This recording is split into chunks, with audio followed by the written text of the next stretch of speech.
I'm just talking about life. If you don't know your reason why you're doing something, you will be shaken so easily, just like that. And you know what the saddest part? What's the saddest part when you do business? Yes. Going back and doing it again. We've been doing business for how many years? Nakita mo naman, I have the proof. May picture kami. Picture ko na, Brian. Nagulat sa isura, no? Nakagano ko eh. Alam mo, taon-tawa ako nung nakita ko. Sabi kasi ito, payatot na to. Ako naman, yung laki ko nun. Pero that's the reality. You have to find that out. It is a personal journey. Yes. Personal yan. You as a human being should know why you're living. Because God has put you in this beautiful earth, Yes. not just to be a part of society, but a part of someone else's future. Did you know that we are created for someone else? Yes. Yes. Kaya nga ito, sobrang natuwa ako dito eh. Sabi nga nila, For someone else? eto, tingnan nyo to. Sabi nila, may mga Kristiyano dito. Yes. They talk about fruits. Di ba? Bearing fruits. Tama? Narinig nyo yan sa mga studies, sa mga ganyan. So, ibig sabihin, your life should be bearing fruits. Yes? So, maraming mga nasa religious sector, they get actually frustrated because they feel that their life is not fruitful. Are you getting this? Yes. And this is what I learned.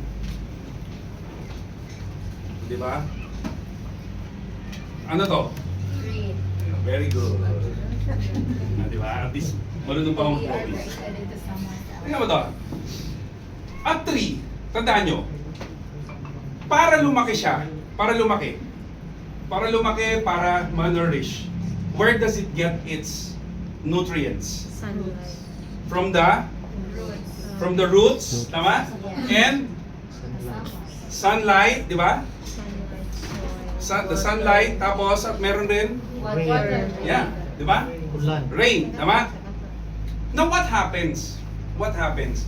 When it starts to get its nutrients, anything over, kasi sobrang dami na, lalaki siya, yes? Yes. Magiging strong yung tree, yes? Yes. Did you know that any excess, may excess yan eh. Any excess of the nutrients that the tree has gathered, that actually becomes the food. Kaya hindi ka ba nagtataka nandiyan dyan yung seeds? Pag nahulog, it becomes another Tree. Same thing with life. Your fruits is actually not for you. It's for somebody else.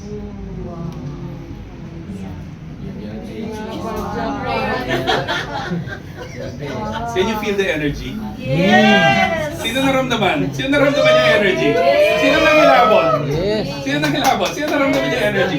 Wow, di ba? Your fruits, listen to this, your fruits is not for you. You are actually you're being blessed already. Bottom line, you're being blessed already.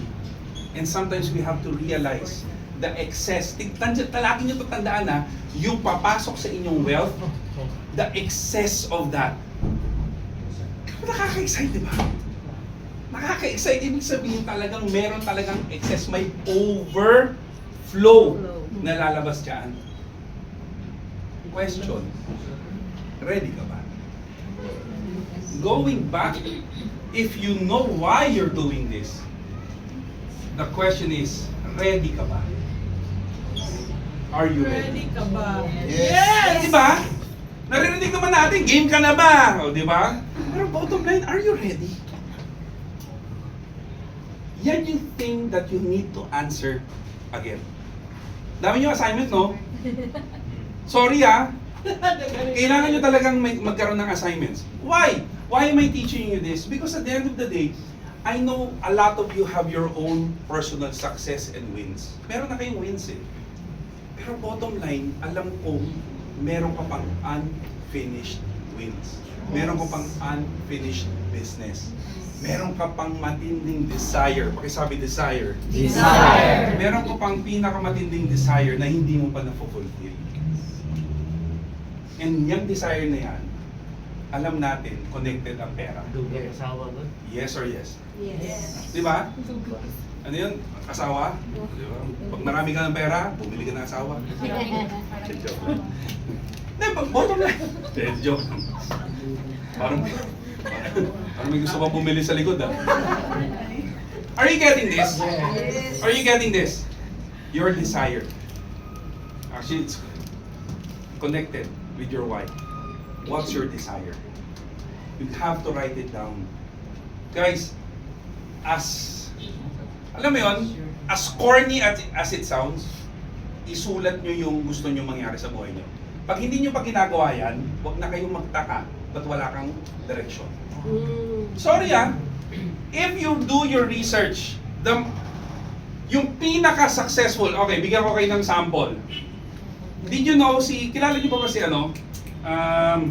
Charis Pempenko? Yes. Iba na itsura niya ngayon, tama? Okay, wala na akong pakialam sa kanya ngayon. Pero bottom line, when she started, listen to this, when she started, she actually wrote down her goals, wrote down her desires, wrote down what she wanted. And what's the most powerful thing when you write things is when you draw it. Nag-drawing siya, na kumakanta siya, okay, sa stage, na kasama si Celine Dion. Drinowing niya. Question, did it happen? Yes. 100%. If you remember yung mga kwento na kumuha ka ng blank check at ilagay mo yung gusto mong amount nagkikitain mo sa company kung nasang ka man ngayon, that is powerful. Why? I personally did that. Upline Mark did that. Hindi po kami naging milyonaryo nang wala kaming sinunod na pattern. Believe it or not, everything, pag sabi everything, Everything. sabihin nyo, everything, Everything. is learnable. Learnable. Even success, even how to make money, you can learn it. Hindi na po siya tago, hindi siya tulad before, nung 18th century, tinatago kung paano yumaman. Linabas na yan. Ang problema, tamad lang ang tao. Yes or yes? Yes. Everything is learnable. Si Jim Carrey did this exact thing. If you learn his life, sinulat niya. Alam mo pinakamatindi? When you draw something, when you write something, it should be visible. Ibig sabihin nakikita mo. Ilagay mo sa lugar na nakikita mo. Bakit? It has to be a constant reminder. Saan niya linagay? Jim Carrey, linagay niya sa kama niya, nandito sa ceiling. Pagkagising niya, nakikita niya kaagad. Ginawa niya yun. And lo and behold, nung hit niya yung first movie niya, kasi $1 million sa sinulat niya.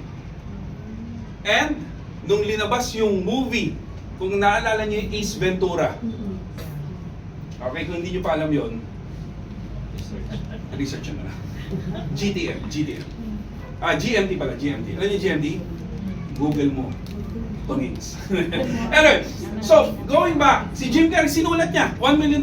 And, true enough, that was the amount that he was paid for that movie. Ace Ventura.